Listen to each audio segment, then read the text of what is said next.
तो श्राद्ध पिंडदान इत्यादि करने से मुक्ति मिल जाती है, ले कोई नहीं। जीवन भर याद रखो, वो दुनिया में कोई पूजा हो न हो, अपने पितरों की पूजा जरूर करो। देवताओं से भी पहले पूजा करनी चाहिए पितरों की, ये सावधानी। इस पितृपक्ष में ब्राह्मणों को भोजन कराने की अद्भुत महिमा है।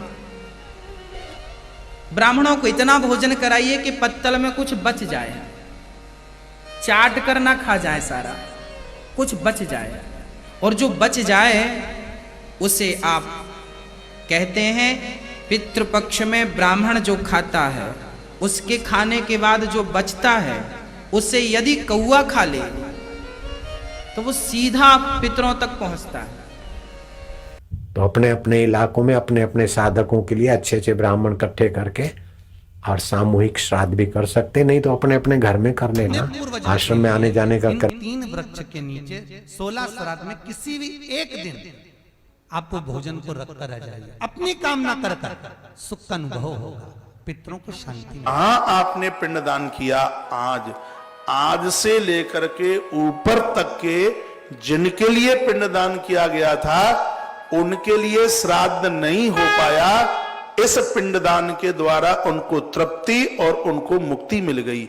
पितरों के निमित्त जो पिंडोदक क्रिया का संपादन करते हैं, पिंडोदक क्रिया के माध्यम से प्रदत्त सामग्री उन्हें पहुंच जाती है। 16 दिन 17 दिन जाकर श्राद्ध जरूर हर भारतीय आस्तिक मनुष्य को करने चाहिए, और फिर गया पिंड के बाद भी पिंडदान छोड़ना नहीं चाहिए। प्रत्येक श्राद्ध पक्ष में तर्पण श्राद्ध। अब कल लोग क्या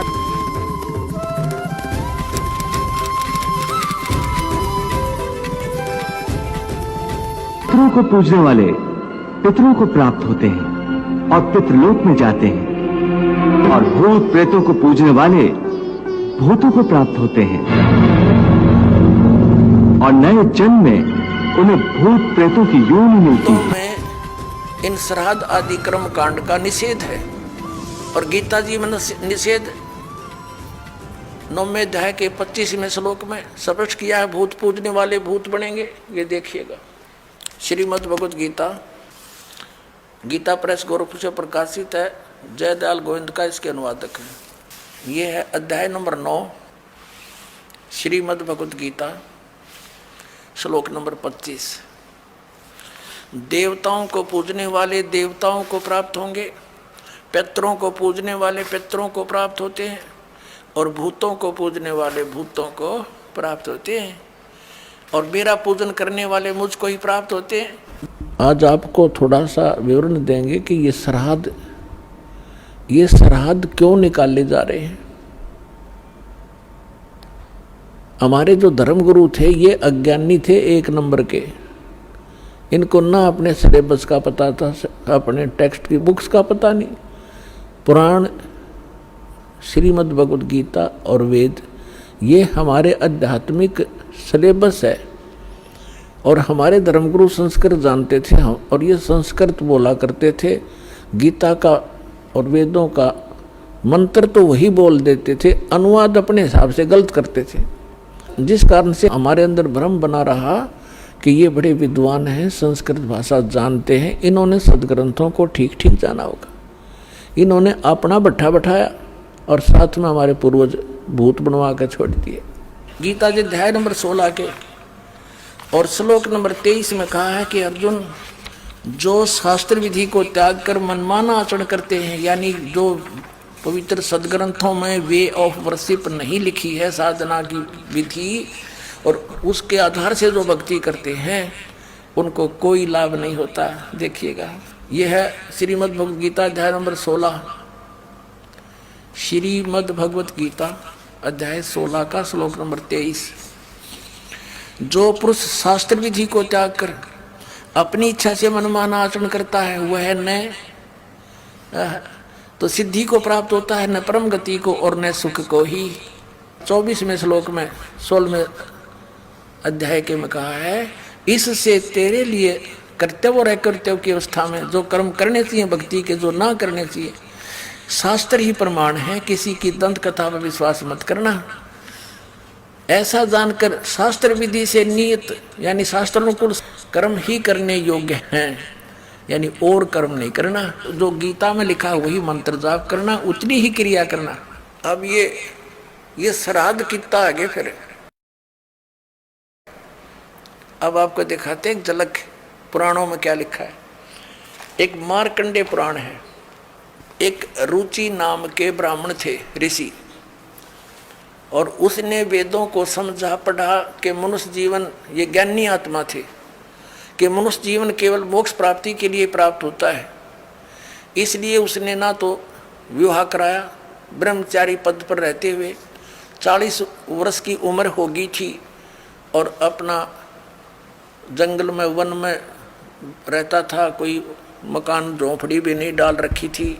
ये सोच करके मोक्ष प्राप्ति करानी है और ना क्या संग्रह करना है, 2 दिन का जीवन है। अब वो वेदों अनुसार साधना कर रहा था, रुचि ऋषि, और उसके जो पिताजी, दादाजी, परदादाजी, चौथा दादाजी वो मर चुके थे, वह भूत बन रहे थे, और वो भी ऋषि थे, ब्राह्मण थे। उनने भी ये कर्मकांड करे और करवाए थे, तो भूता बनेंगे वह। तो वो चारों दिखाई दिए और कहा, बेटा तूने विवाह क्यों नहीं करवाया? विवाह करवा के तुम हमारा श्राद्ध करता हैं और हमारी गति हो जाती। अब रुचि कहने लगा कि पितामहो, वेद में तो ये मना कर रखा है, ये श्राद्ध श्रुद्ध निकालना, ये कर्मकांड करना, ये तो मूर्खों का मार्ग है। और वो पितर भी कहते हैं, बेटा है तो ऐसा ही, इसमें कोई संदेह नहीं, मिथ्या नहीं है, सच्चाई है। लेकिन हमारा क्या होगा? अब तुम बाढ़ में जाओ, थारा क्या होगा? आप मरे, अरे पुत्र और मरवाने के लिए तैयार करे। या देखो मार्कंडेय पुराण, ये गीता प्रेस गोरखपुर से प्रकाशित है। ये गीता प्रेस गोरखपुर से प्रकाशित है। ये 242 पृष्ठ पे संक्षिप्त मार्कंडेय पुराण, रोच्य मुनि की उत्पत्ति कथा। मार्कंडेय जी कहते हैं कि ब्राह्मण, पूर्व काल की बात है, प्रजापति रुचि ममता और अहंकार से रहित इस पृथ्वी पर विचरते थे। उन्हें किसी से भय नहीं था, वे बहुत कम सोते थे। उन्होंने न तो अग्नि की स्थापना की थी, न अपने लिए घर ही बना रखा था। वे एक बार भोजन करते और बिना आश्रम के ही रहते थे।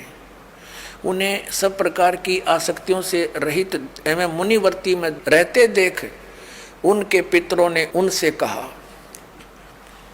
ये देखिए ये चारों आगे भूत बन रहे, ये देखो ये रुचि ऋषि है, ये इनके पहले बने हुए वो पंडित जी सारे भूत पूज का भूत बन गए। अब ये दिख गए इसने सारे इकट्ठे।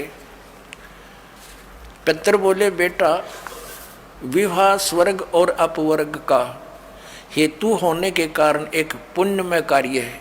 ये तो इन पितरों के वचन हैं, ये तो पितरों के वचन है जो अपनी सलाह दे रहे हैं। अब देखना, उसे तुमने क्यों नहीं किया? ग्रस्त पुरुष समस्त देवताओं, पितरों, ऋषियों और अतिथियों की पूजा करके पुण्यमय लोकों को प्राप्त करता है। वह सभा के उच्चारण से देवताओं को, शब्दा शब्द से पितरों को तथा अन्नदान, बलि, वैष्णदेव आदि से भूत आदि प्राणियों एवं अतिथियों को उनका भाग समर्पित करता है। बेटा, हम ऐसा मानते हैं कि गृहस्थ आश्रम को स्वीकार न करने पर तुम्हें इस जीवन में कलेश पर कलेश उठाना पड़ेगा तथा मृत्यु के बाद और दूसरे जन्म में भी कलेश ही भोगना पड़ेगा। रुचि ने कहा, पितरगण, परिग्रह मात्र ही अत्यंत दुख एवं पाप का कारण होता है तथा उसे मनुष्य की अधोगति होती है, उससे मनुष्य की अधोगति होती है। यही सोचकर मैंने पहले सित्री संग्रह नहीं किया। अब यहाँ देखो, पितर बोले, बेटा जितेंद्रिय होकर आत्मा का प्रक्षालन करना उचित है, किंतु तुम जिस मार्ग पर चल रहे हो वह मोक्ष मार्ग है। बता, इसने तो घटिया मान रहे मोक्ष मार्ग ने कि तुम जो कर्म कर रहे हो जिस मार्ग पर चले तो मोक्ष मार्ग है। अरे हम बतावांगे पितृवर्ण का मार्ग। देखिए, रुचि ने पूछा, पितामहो, वेद में कर्म मार्ग को अविद्या कहा गया है जो तुम सलाह दे रहे हो वो कर्म कांड, श्राद्ध श्रुद्ध निकालना, पितर पूजना, वो तो मूर्खों का सलाह कही है। फिर क्यों आप लोग मुझे उस मार्ग में लगाते हैं? पितर भी कहते हैं, पितर बोले यह सत्य है कि कर्म को अविद्या ही कहा गया है, इसमें तनिक भी मिथ्या नहीं। फिर थारा सिर बच गया, फिर क्या रह गया बता भाई? ये हमारे पुराणों में लिखा है। अब इस बात को पितर भी मानते हैं कि आप जो साधना करें तो मोक्ष मार्ग है, और आप फिर उसको सलाह दे रहे हैं भूत पूज, श्राद्ध निकाल, ब्याह करवा, और यो नरक मार्ग है। और आप भी मानते हैं कि आप जो मार्ग अपना रहे हो तो मोक्ष मार्ग है। और रुचि कहता है वेद के अंदर तो इसको अविद्या मूर्खों की साधना बताइए, तो पितर भूत पूजना, श्राद्ध निकालना, और पितर स्वीकार भी कर रहे हैं, कहा ऐसा ही है, इसमें कोई मिथ्या नहीं। फिर ये बकवाद घट रखी, अगर में ऐसा कर लो, पितर ऐसा कर देते हैं, पितर पुत्र दे देते हैं, टट्टू दे देते हैं, अपा भूखे मरे, बतावे हम मूर्ख बना रखे। और पुण्यात्मा इस विश्व में वर्तमान के अंदर इस दास के अतिरिक्त वो सच्ची साधना और ये तत्व ज्ञान, सत्य ज्ञान किसी भी आज के मार्गदर्शक के पास नहीं है। तो ये दास ही वो सच्चा सतगुरु है। तो किसी को शंका है तो तोल कर देखो, जांच कर देखो, और फिर पता लगेगा, और फिर अपना कल्याण कराओ, अपना लाभ उठाओ। इतनी सी बात है, इसमें मान और बड़ाई की बात नहीं है। सच्चाई कहना कोई पाप नहीं, कोई बड़ाई नहीं, अभिमान नहीं। परमात्मा ने जब अपने आप को